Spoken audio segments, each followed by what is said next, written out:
noudatetaan 12 vuoden tauon jälkeen joensuulaiskiekkoulun vetäjäksi palanneen Kai Roosvallin ohjeita. Kiekkokarhut, jota tosin veikattiinkin sarjan kärkipaikoille, on pannut vielä paremmaksi ja pitää divisioonan piikkipaikkaa yhdessä suursuosikin Oulun Kärppien kanssa tasapistein. Nyt on Divarin kärkipaikka hallussa, niin mitenkäs suupannaan, jos siitä tulee liiganousu? No, urheilu on semmoista, että mahdollisimman korkealle pyritään, että jos me eväät riittää, niin siitä vaan. Divarin ohjelma on aiempiin vuosien verrattuna pistetty uusiksi. 16 joukkueen sarjassa kaksinkertainen runkosarja päättyy 12. tammikuuta ja tämän jälkeen joukkueet jaetaan ylempään ja alempaan loppusarjaan. Ylemmän loppusarjan 8 joukkuetta tavoittelevat paikkaa SM-liiga-karsintoihin ja loput pelaavat putoamista vastaan.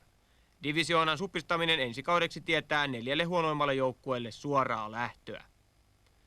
Jos on kiekkokarhut sarjassa yllättynyt, niin yllätystä on ollut ilmassa myös Hyvinkään suunnassa.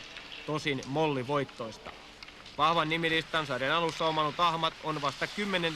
kun 4 kierrosta runkosarjaa on pelaamatta. Valmentajia on mennyt ja tullut, samoin pelaajia, eikä tämä varmastikaan ole tapahtunut jälkiä jättämättä. Divisioonan tasosta ylipäätään ja tämänhetkisten kärkijoukkueiden mahdollisuuksista pelata ensi kaudella SM-liigassa Ahman valmentajalla on selkeä käsitys. Eipä sitä tiedä, mikä tilanne tulee olemaan tuossa helmi-maaliskuussa, mutta tämänhetkisellä esityksellä en usko, että nuo kärkijoukkueetkaan Kärpät mukaan lukien on ihan kypsiä vielä liikaa. Jari Mantila ja Hannu